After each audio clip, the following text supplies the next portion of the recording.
Welcome to Season 2 of Strengths on Fire, the Great Strengths Debate. Think you know CliftonStrengths? Think again. This season, we're breaking down the biggest myths, Challenging conventional wisdom. and showing you how strengths actually show up in leadership, life, and the messy middle of real work. Sarah, you want to light these strengths on fire? Let's light it up! Sarah Collins in the house. It's so good to be back in the podcast chair with you and a guest. We're just doing it big. I am loving season 2 already, and we're only like a couple of quickie episodes in. I Today know. we'll be jumping in a little deeper. We're gonna come back to including a guest today. Super excited with our guest. But before I jump into all that, like before we get into season 2 and how much we love it and what today's is, quick question for you, Sarah. Hey, just from a casual point of view, what do you think is missing from the way most people talk about CliftonStrengths in general? It's a theme that we're kind of hitting on. What do you Okay. think's missing? What I am always telling my clients is the report is a guide to help us learn about ourselves, but we are not letting the paper tell us who we are. We are telling the world who we are. Yeah. Because I think sometimes people are like, okay, this is exactly who I am. It's told me. And so then if they don't agree with something, they're like real, like, like they just think like this piece of paper is the truth. And it's like, no, honey. First of all, this is a self-assessment. You took it based on you. And it's going to give us great language to help us understand ourselves. But at the end of the day, you have to do the work to interpret who you are based on what you learned from the report. And then you share that with the world. We're not going to let a little piece of paper tell us who we are and try to fit into that. Oh, I love it. I love interpret. I'm gonna run with interpret for a couple minutes because Words are hard sometimes. roll. Oh man, words. Yeah. So anyways, English- Bill, what about you? What is English speak good eye. Yeah. So I would. Mine's a little bit of a riff on yours, somewhat. But I think the one thing when I'm coaching in groups that we always do that makes an impact, and I don't think we talk about it enough, maybe up front, because it does make a difference. And that is the uniqueness of the report for everybody that takes it. So my number one, individualization, is a completely different write-up for anyone else that has individualization in the number one spot, with very limited exceptions. But it is unique. And so whenever I'm in a group, I always have people read their top box and then have someone else in the room read the top box of the same theme in the same spot, or really close to it if we can find it. And inevitably you see the other person trying to read along and going, I'm looking in the wrong spot. Again, this is not a canned report. We don't put it in front of you. And I want you to assume, and the logical outcome to this is, I don't want you to think context is context is context. If you see it on someone else's team grid, they're doing the same thing I am, because they aren't. They're doing it. And feeding, I think, a bit into your theme there. You can't just see it and know what it is. We got to get you to dive into it. We have to get you to understand it. I think you can do that fairly effectively on your own without a coach if you want to put a lot of time into it and you want to go to Gallup and do a lot of research, or you can supercharge it. You can bring a coach in. You can, right? There's ways to do that. But I just think that blanket ideal that many assessments do, like Myers-Briggs, where I'm an ENFP. So ENFPs all do this, right? And that I think that carries over into people's understanding of Gallup and CliftonStrengths. And that is something we have to back up to break the philosophy on, rather than. So I think that's missing in how unique and incredibly individualized the report is. Yeah. Well, I would like to introduce our guest, Jen Werner, today and see if she wants to chime in on this. Actually, I think Jen was just going to do it herself. Oh, she was just going to do it herself. I do.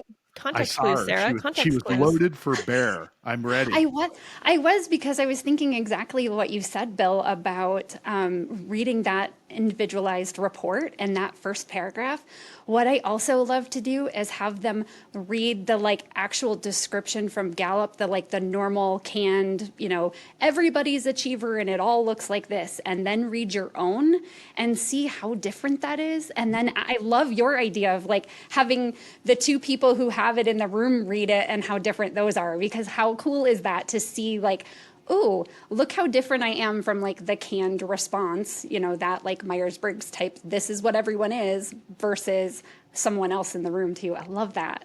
I Yeah. didn't introduce myself. Did you want me to do that? Well, I love that you No, responded to the question, but now that we have no. covered that Yeah. first I question, just yes, want a please. random third voice, which I think is beautiful. Yay. Happy to be your rando.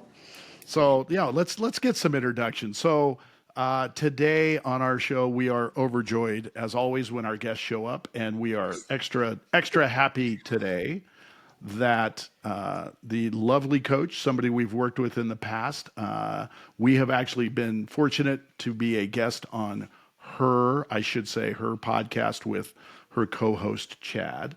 So today, thank you very much, Jen Werner, for coming on the show.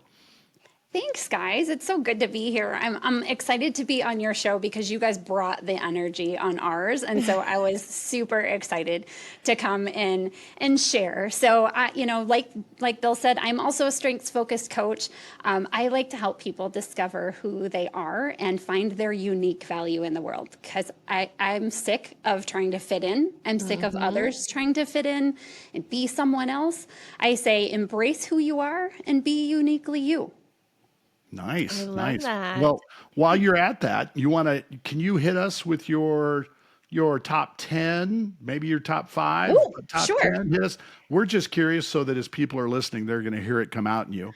I know you to Oh, be a little salty, so I'm loving. Let's see where the saltiness comes from. The saltiness comes, yes. So number one is responsibility, and then achiever. Belief is where the salty comes from, for sure. Um, mm, Deliberative at number 4, activator at number 5, consistency. We're going to round out 10. So wow. consistency, uh, adaptability, relator, maximizer, empathy. Oh my gosh, I cannot wait to get into our question today. Our, season 2 is the Great Strengths Debate. So we've got a burning question many people have, and I can't wait to talk to Jen about it. And I also can't wait to talk about, I always say on this show and with all my clients, there are no strengths that are opposites. Everyone can have any mix of strengths, but here Jen is proving it. Deliberative and activator, boom. And following that, Consistency and yes. adaptability, boom. Both. Yep. Like, this is what I love, is because people think like it's not possible. And we know it is, because we see people like Jen with these 2 seemingly, or 4 seemingly very, very different strengths. Just like bam, bam, bam, bam. Yes. Oh, wow. I can't Do wait to you get into it. do Yeah. you suppose that has something to do with me being a Gemini? Oh my gosh. Maybe? The twin. Oh. Wow. Bill is like, what are we talking about No, now? I get it. I thought I thought the horoscope end of it died when my mom passed away. But Nope. Astrology. She's entered the building. right. There's still so many people who say it, and when I look at all the people who come to me with that kind of language, I'm like, yeah, I am so a Gemini. So it is just funny, and I love the contrasting strength. So I I'm love excited. that too. Oh my Well, gosh. good or bad, I'm a triple Pisces. So just, Oh, apparently. So okay. Hey, yeah, Well, I'm a Virgo. I mean, if we're mm, just laying it out we there. should just put that out there. Yeah. yeah. If anyone was curious about, the horoscopes and astrology of it all, I'm Pisces, Virgo, Gemini, we're here today to We're here. play. I'm super curious. Yeah. Now, how does it all fit? Jen's gonna let us No know. idea. I I love know. that. And I Right. think we just jump into our question because Jen, it sounds like you have personal experience with this, and I have to imagine it's because of this dynamic mix of strengths that you have. So Could be. today, our spicy question is, what if you hate your strengths? You take the assessment, you see them, and you're like, I don't think so.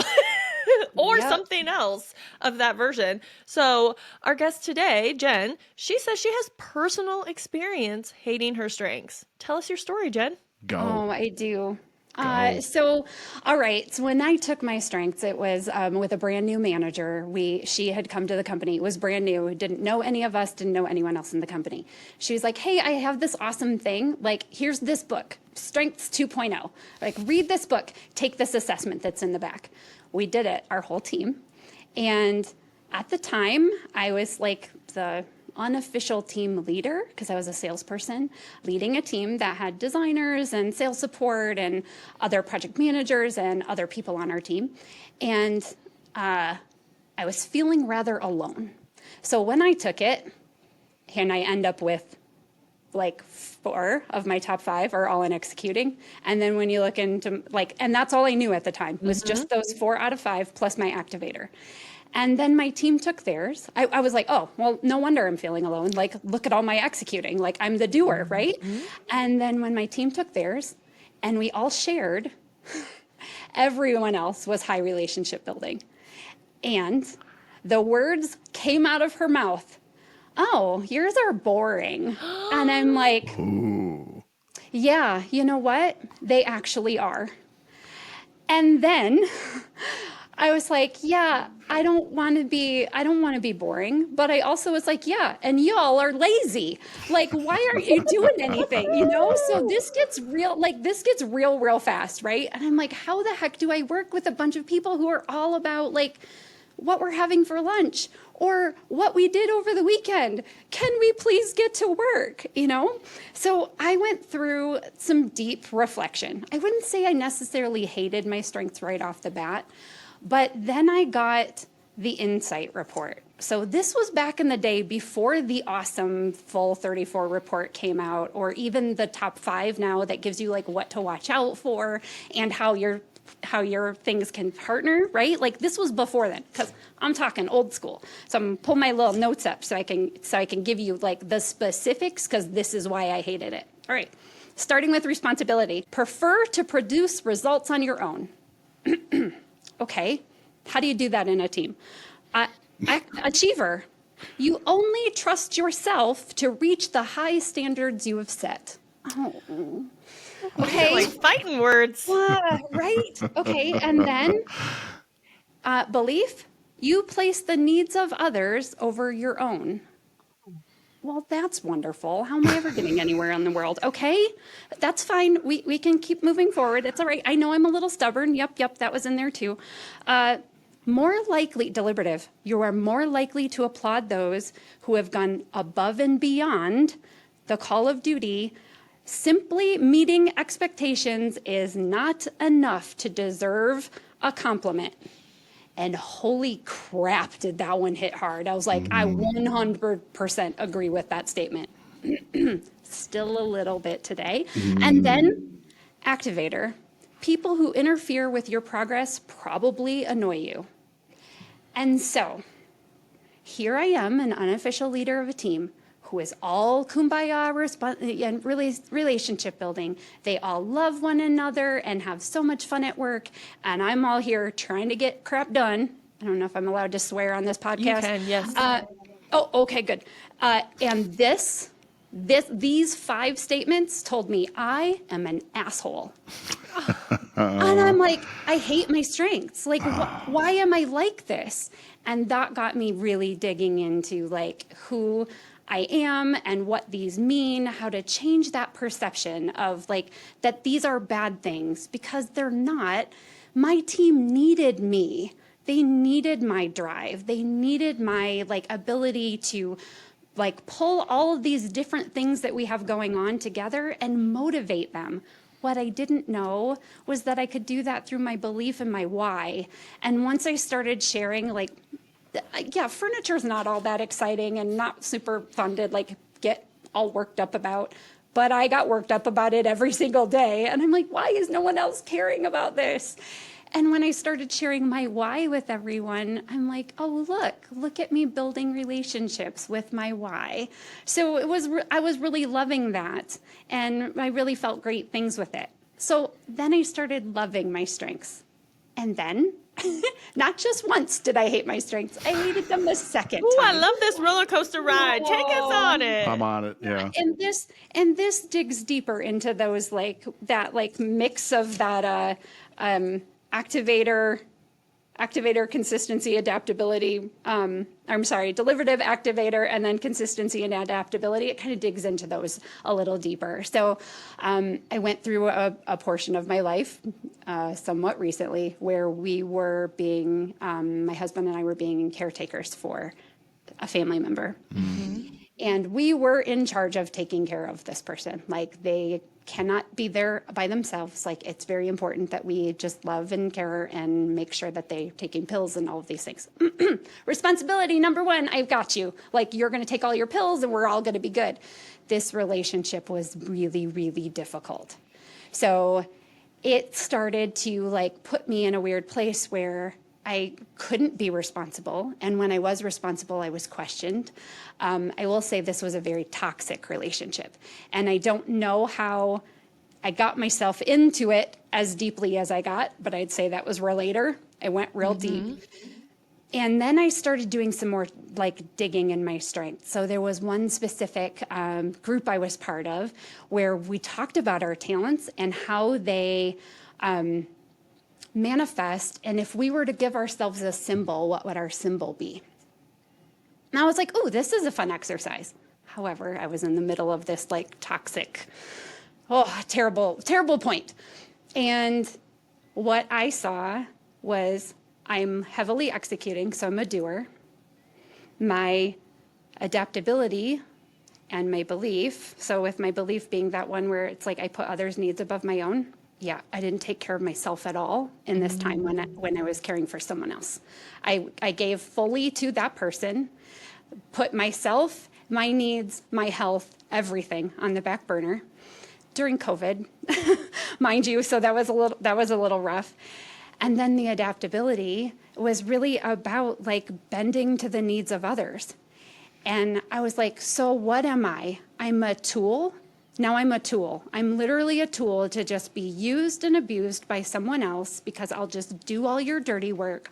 I'll do all the things that need to be done. I won't question it because it is my responsibility. And I'm going to work myself to death because I'm an achiever. I have belief, I know this is important. What I'm doing is important and your needs are more important than mine. And oh, by the way, I have deliberative, so I worry about every damn thing that's going to happen because everything has risks and I need to look at them well in advance of when they're going to happen. I was so stuck in my mind. I hated my strengths. And I could see I got myself into the position I was in based on past trauma in my life. And a lot of people talk about that whole bridge between trauma and strengths. And are we is it nature or nurture? And where do our talents come from? And I will say in that moment, I was furious and hated my strengths. I'm I could see from childhood how all of these could have formed from nurture or lack of compared to nature. And I still am but better or worse, it made me who I am today. It makes me it drives my why of why it's so important for people to just be who they are, not to try to be someone else, to love and just really, really feel who you are and be okay being you. Because there isn't another one out there. And rather than being somebody else, it's so important that we just embrace who we are and do the best we can with what we have. It is really hard when that best you can with what you have starts being abused by others. And I'd say that's that place where if you have a strength and somebody's using it and really taking advantage, it can be really, really difficult to pull yourself out of that place and not want to be that person anymore. Yeah. Yeah. Wow. So Jen, so much comes up for me when we're listening to that. And thank you so much for the honesty and the ability to lean into that, because I mean, even as strengths coaches, how many of us would jump right in and be able to say, I hated everything about Hated about it. this, right? Hated it. And I think it's fair to say most of us, and I'll speak for myself in this case, most of us have some aspect of our strengths that we look at and go, man, I wish that was not that way. Or, for instance, you brought up in the beginning, you were surrounded by relationship people, and my folder is blue, right? I am a pure relationship builder. And there are times I feel lazy. Why am I in bed this late today? What am I, and I see it and I resonate with that. But when I heard that first section of when you first took it and all of those played and the hits that you took and the feelings you felt around them, it reminds me how often we coach and have the philosophy around you generally have a hard time seeing your own strengths. It's difficult for you to spot those because for you, that's just naturally and inherent, and everyone does that until we point out, no, that is incredibly unique. And that's where the power of being a strengths coach is. We had a guest on our first season, and I told this story, so I know she won't yell at me, but I had somebody who had positivity as number one, and she hated it. I am not positive. I hate, I don't know how this came up. This is terrible. And everyone in the room dropped dead laughing because she's one of the most positive, friendly, upbeat, fun.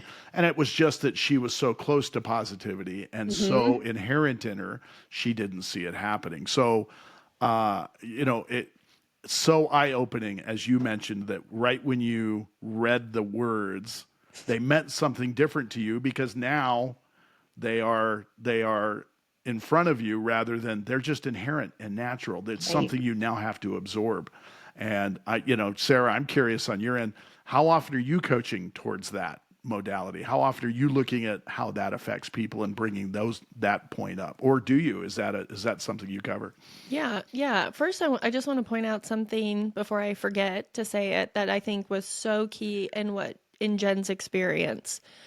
When she first took it and she only got her top 5, which is what we used to do all the time, right? That was standard operating procedure for a long time. And she saw she had 4 executing and 1 influencing. And she was surrounded with other people with top 5s that had relationship building, and she felt like she didn't fit. And it was even implied by people who were not trained that she Sure. didn't fit, right? Yeah. To me, this is why I love looking at the full 34.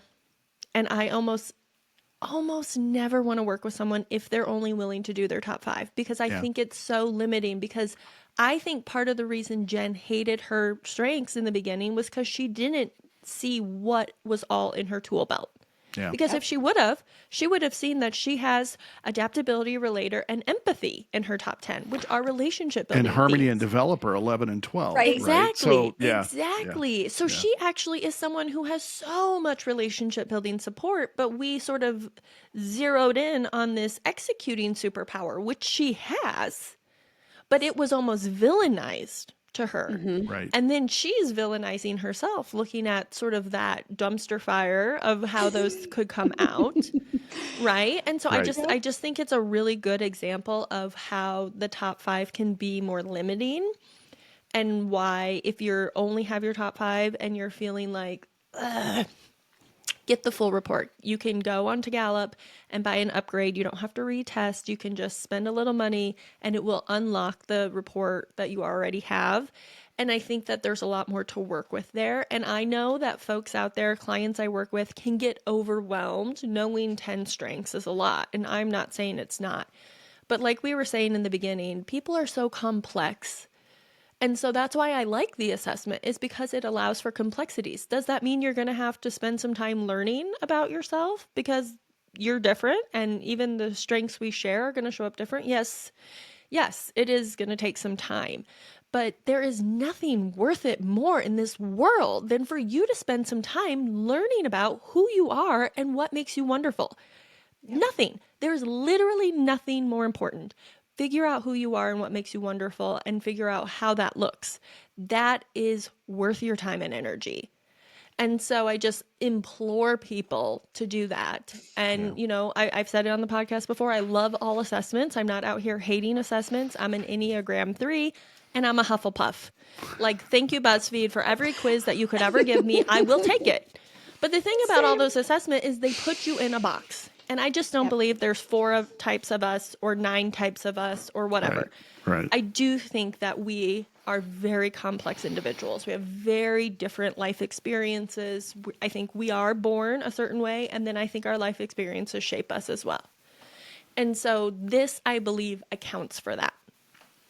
And I think that if you can look at that and really learn about yourself, it takes away some of the hate. It does. 100%. Nice. Yeah. Yeah. So I don't know if that even came close to answering the question you asked me, Bill. I just went on my own remember what No, soapbox it didn't. moment. It didn't touch anything on the question I asked you.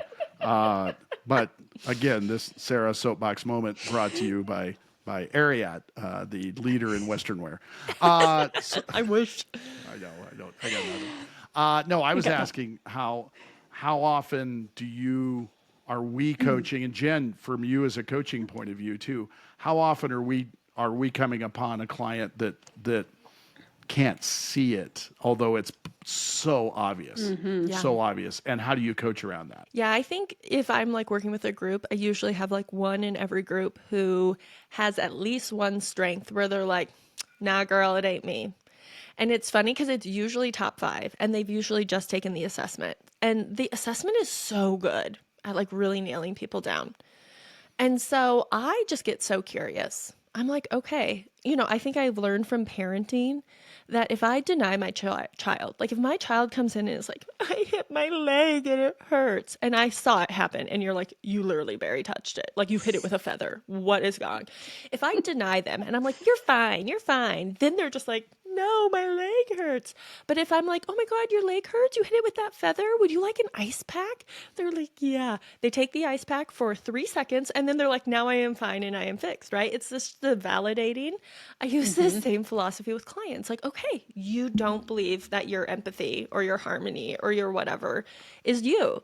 Like, tell me more. Tell me why not. Right? Tell me, where are you seeing this? What about it is like kind of triggering you or feeling inauthentic? And I just go down the curiosity path of like, yes, and usually people work themselves into it where they're like, oh, or sometimes I'll pass it because when I do an introductory strengths coaching session, I tell people, tell me your career story. And then we go through their top 10 strengths where we sort of round robin. I say what I know about the theme, but then I have them tell me how it showed up for them. And it's so funny because, we'll get to strategic, which people often don't see. It sits on the brim of their nose. They'll be like, I don't see this at all. I'm like, okay. And then as we're going, I'll be like, oh, was that strategic? And they'll be like, huh. And then the next time they'll say something like, oh, what about that? It almost sounds like strategic. And then usually by the end, they're like, wow, okay, you have just proven to me based on my own experiences Right. that I have that. And so, it's just sort of like saying, again, I always say to people, it's your assessment. If you really think that this was a mistake, then don't claim it. I don't care. Yeah. Yeah. But let's do some curiosity and exploration to see if we can get there. Jen, do you have a different approach? Oh my gosh, it's so funny that you brought up harmony, empathy, and positivity. Both of you brought up those 3 because those are the ones that I've seen the most where it's like managers usually, especially those high with harmony or empathy. They're like, I can't look weak to these people. So those are the ones that they're like worried about and hating. But I love that moment, Sarah, where you have the person who is like, oh, that's not me at all. Like, I don't see that at all. I'm like, oh, okay. And then like we continue on. In the cases that it's happened before, it's like, I knew the people and had worked with them for a while. And I was like, oh, this is so you. And I'm like, I can't believe you can't see it.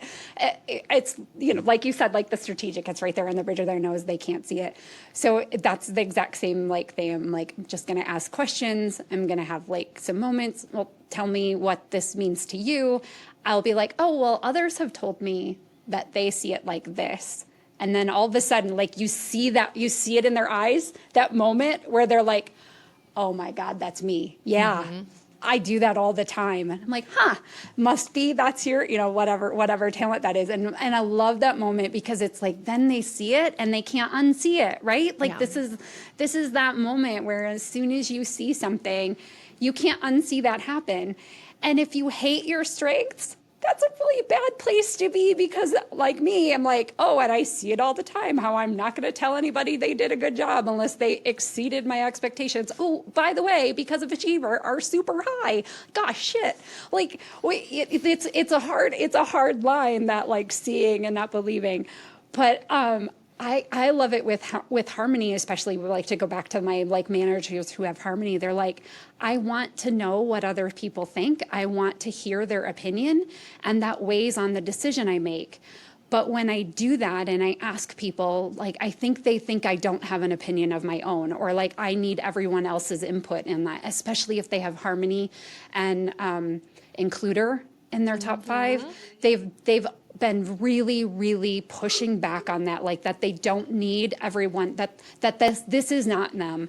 And I'm like, but it is, and you're coming from a good place. Let's look at what that looks like for you. How do you include others? How are you using your harmony? What are you going for? What is your main goal? Yeah. And then they start to like understand and appreciate it, just like I needed my coach at the beginning to get my full 34 so that I could see that I had those relationship buildings, just below the surface, so to speak.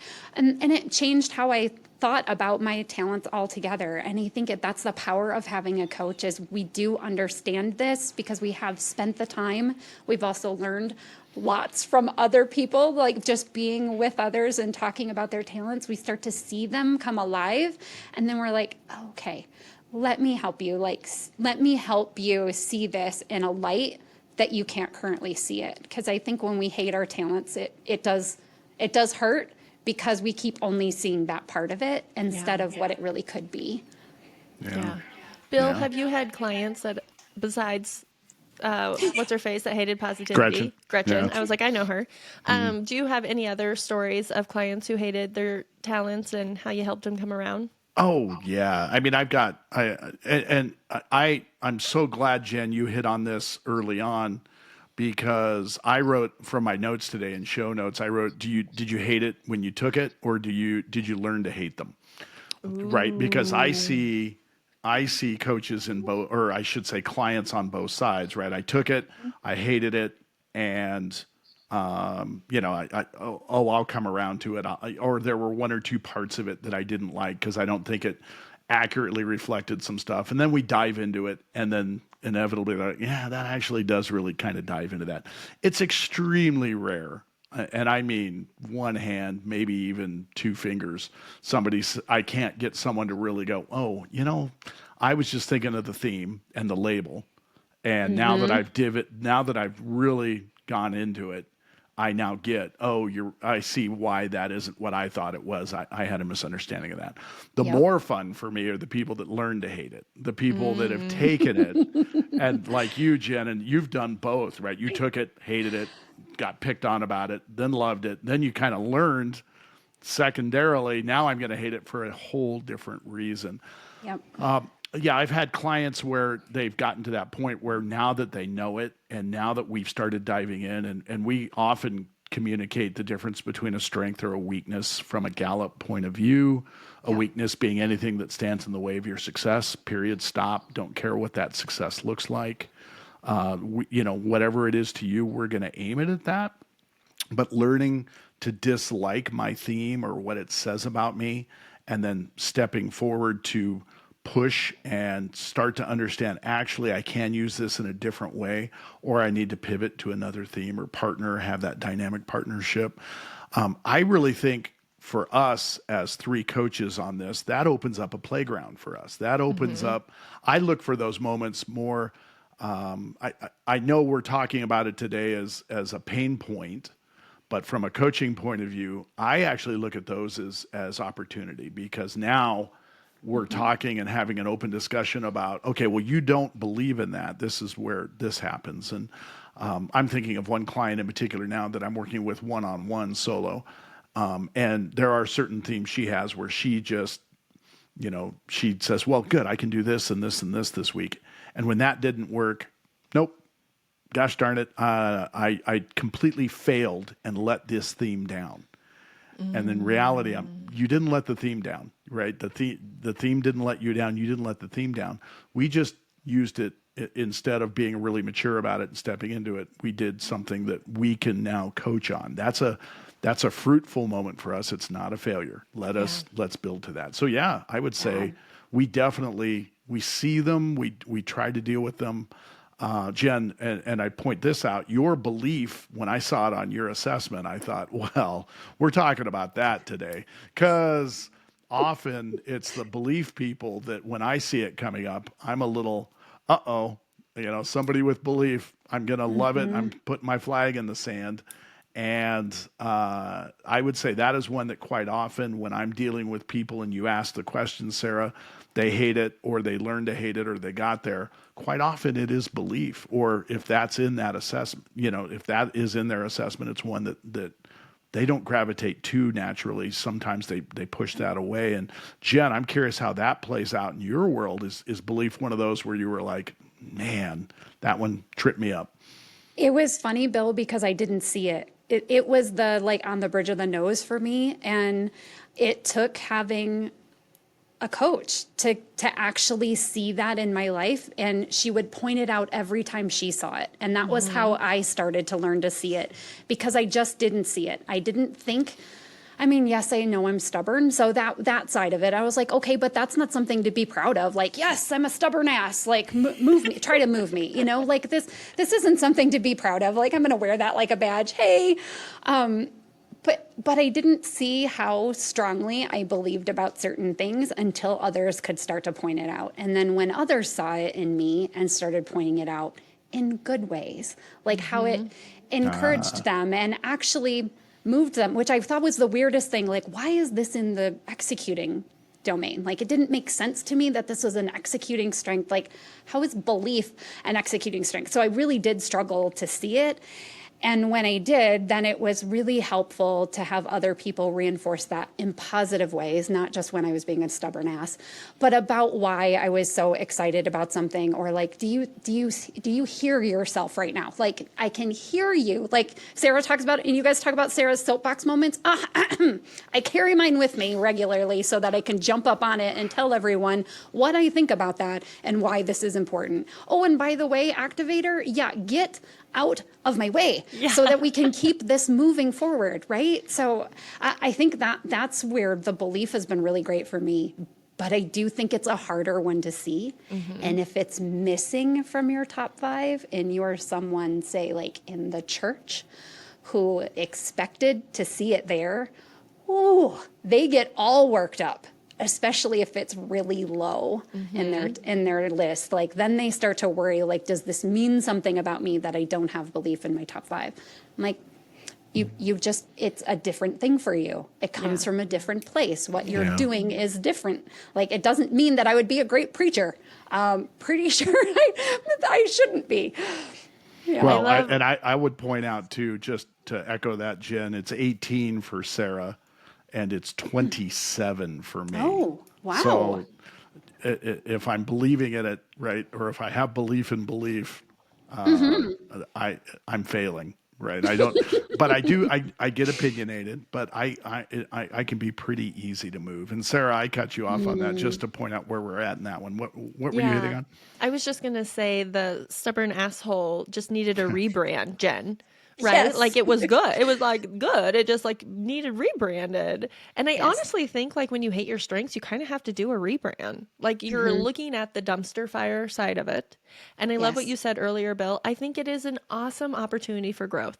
Like, I think oftentimes I tell people my own dumpster fire is that I have activator and responsibility. Relatable, right? Same. And what that meant for me for a long time as a business owner of one is I would quickly say yes to something and then I would not want to do it. But my responsibility would be like, nah, girl, you have to do it because you said yes to it. And I kept getting myself into all these situations that I just was so like, this isn't what I should be doing and I don't want to do it. And so that was an opportunity for growth, right? Because I kind of started hating myself that I was always in a moment just jumping on things and then being like, that wasn't thoughtful at all. I don't have deliberative or strategic, so I'm just going. And then I had to learn how to develop that. I had to learn how to slow down my activator in those moments to say, let me think about it. And I sometimes will just say to people, hi, I have high activator, so I really want to say yes to you right now, but I have put a boundary on myself to say, I'll think about it. So I want you to know that in this moment, I want to say yes, but I'm going to email you tomorrow. Right. Right. And Yep. so I use the language, literally the strengths language, in my way of like, slow down, think Yep. about it. And so now I don't hate these strengths because I've been able to like manage them. And that's how you grow. That's how you aim your strengths, right? At what you want. And so it's like, Yep. Bill, you're exactly right. If you're hating your strengths, you have so much opportunity to grow. Yeah. Yeah. And Yeah. you asked, are there other clients we deal with? I would say another vein that works with this a lot, curious from you two, when I get futuristic ideation people and they just go, they just riff, they pound on, especially if you put them in a room with other high ideation futuristics, they're not getting anything done, right? Yep. They are thinking way out there. They are coming up with different all the possibilities. How do we get there? And then they're feeding on each other and they're rolling it. While that can be a really good event for people that need to have ideas around where to go, it can be an absolute logjam. Yeah. It can be a shutdown event where people are not getting done the stuff of today, right? How often do we need to be thinking about the next 5 minutes or the next hour or the next week and not what's going to happen 2 years from now? And ideate around how do I film this podcast from the moon? Right? Or how do I get Elon Musk on the show? Again, I don't, those are laudable, but if we're trying to get something done today, that's going to be a moment. So I would say when you asked about it, Sarah, one of the groups I deal with a lot is futuristic ideation when I see it and how that logjam comes to Yeah. play. Yeah, and I love what you're pointing out. It makes me think of harmony, which Jen, you mentioned earlier.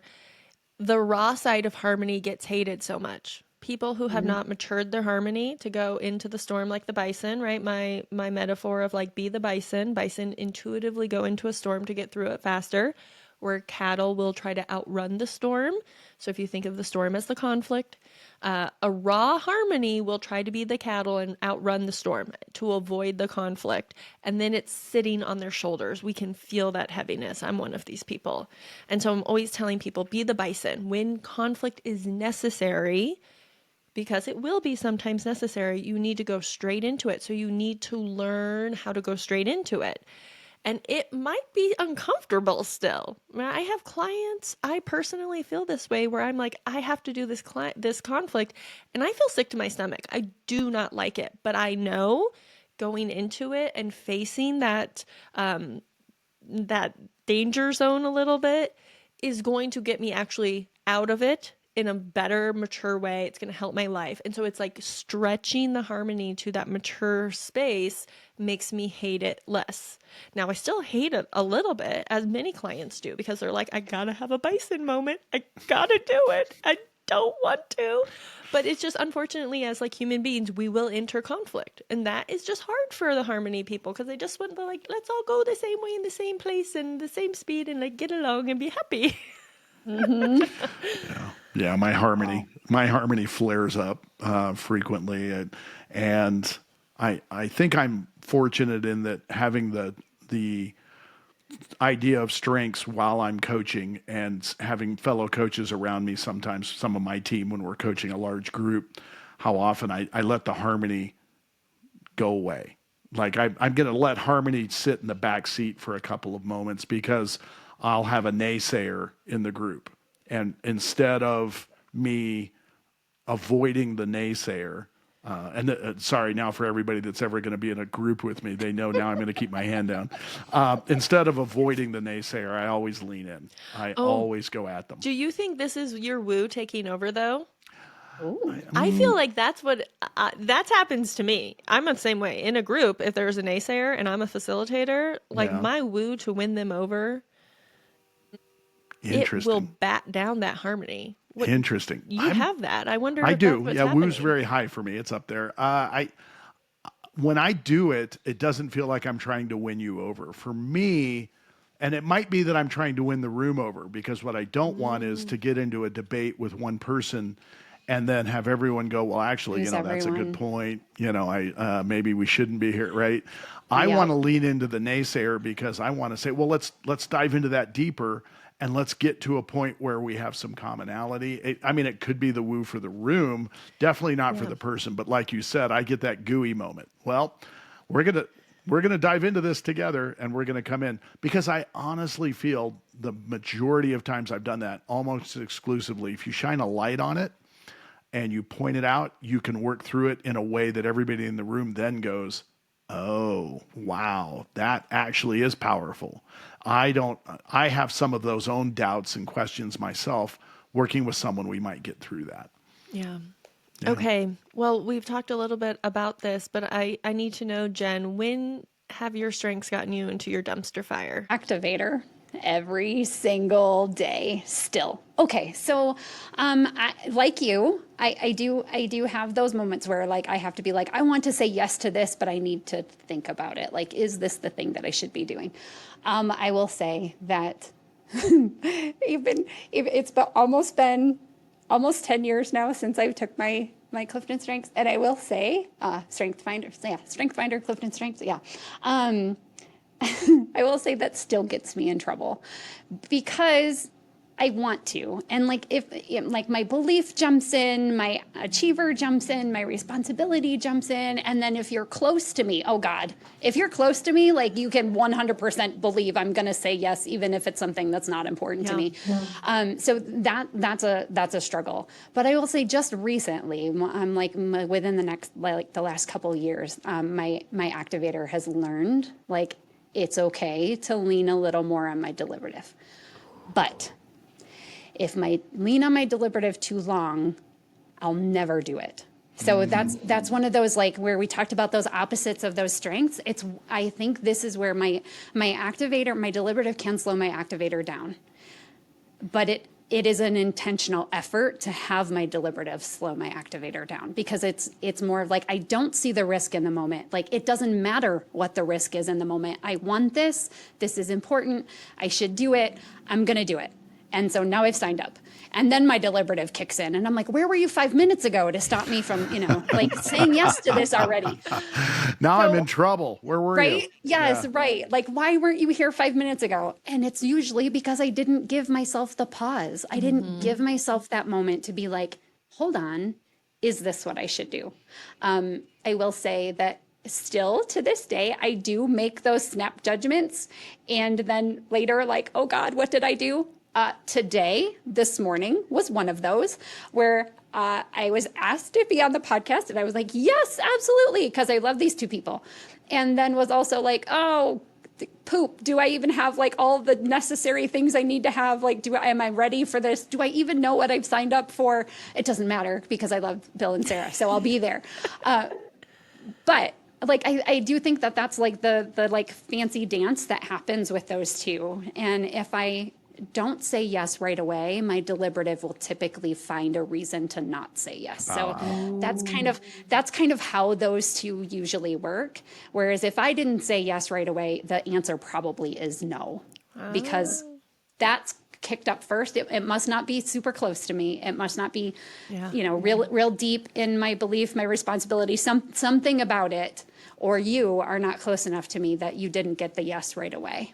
I Wow. think, And Sarah, you got the yes in about 8 seconds when you asked her to yeah, be on the podcast. she Thank sure God. did. It makes me feel really good. And honestly, know. when you look at your strengths with that adaptability, relator, empathy, those relationship building themes, it totally makes sense that like the relationship triggers that wanting to say yes and do the thing so much faster.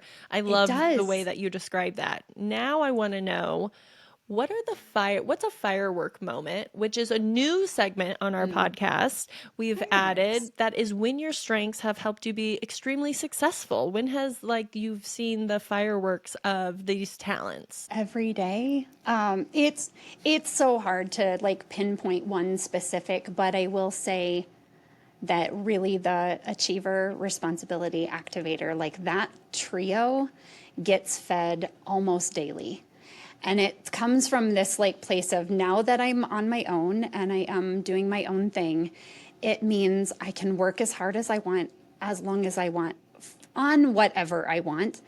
And ultimately that sometimes means it's like volunteer different things where I get myself just so buried in other things but they mean so much to me. And I love those moments. It really means like I'm showing up, I'm being who I'm supposed to be, myself, not somebody else, and not a version of me that I'm pretending to be for someone.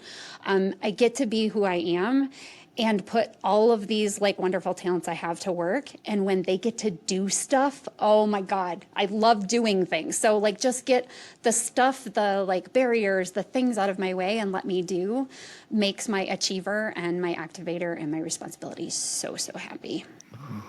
Wow. Absolutely. I love it. Every single day. What a great answer to I mean, that, really. right? Yeah.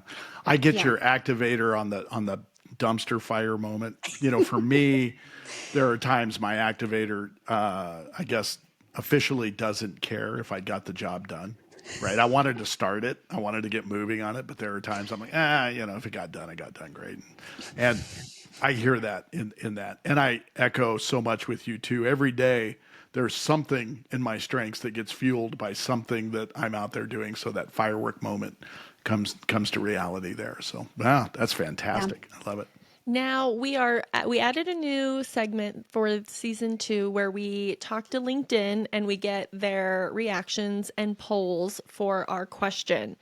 However, I'm not just asking the question. So I didn't ask LinkedIn, like, do you hate your strengths? I asked LinkedIn, what was your first reaction to your top 5? And the answer, the options were spot on 100%, surprised but curious, confused or skeptical, or ugh, I hated them. And of the people who responded on LinkedIn, we had 91% said spot on 100% and 9% surprised but curious, 0 big old goose eggs in the other one. So from our poll, no one hated them. So even though we're talking about this today, and I do think that there are people out there who have clearly hated their strengths, all of them or some of them, from the poll, whoever is following us on the LinkedIn who's participating, we had none. So it's not necessarily, I mean, I honestly think, and I think you all would echo this, more people will say to me, oh my gosh, I Yeah. feel like this thing saw me naked. Like, what Yeah. is happening? Then say they hate it.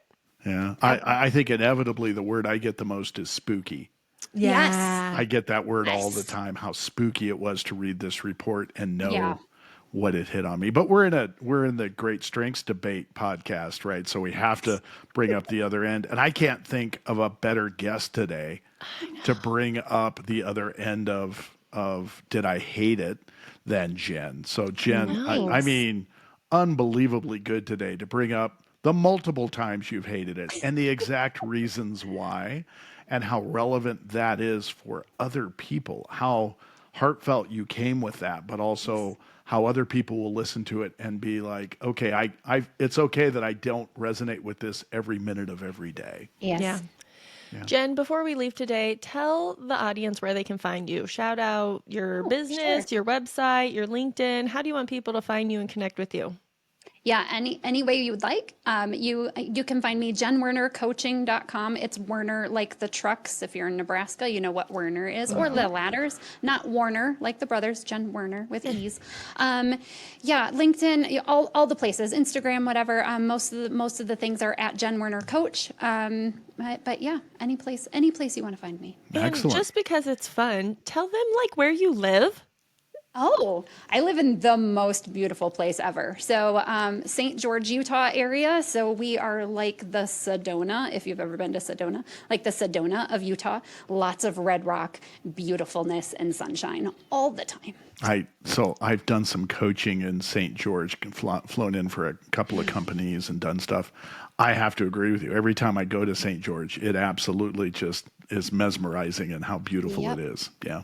It's on my Yeah. list. It's on my list. Oh, Yeah. please come see me. Oh, well, I would love that. I By need the to. way, by the way, Sarah's coming to the West Coast, but she's not visiting me, and she's not going to you. I mean, she has something important she has to do, so I'm definitely cutting her some slack. Yeah. But we are gonna push Sarah to visit as often as we can. So Sarah is Yes. in the season of having 3 small children and a husband with a job where he has to travel. You know, Sarah's in a season of just necessary travel, and the Idaho trip that I'm about to go on is not glamorous or fun. It is a family obligation. So sorry, Bill, to I know. disappoint you. I did all I could She's to say, hey, we'll just extend it. Come on over, and right.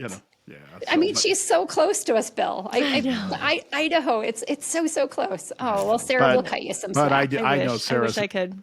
Sarah's gonna have a wild time with that. So I'm gonna, I gotta let that one go. But I am begging both Jen and Sarah, if you're coming to my neck of the woods, you have a place to stay and hang out. So Awesome. awesome. All right. Well, in that, Jen, again, thank you so much for the honesty, the heartfelt thoughtfulness that you brought to that.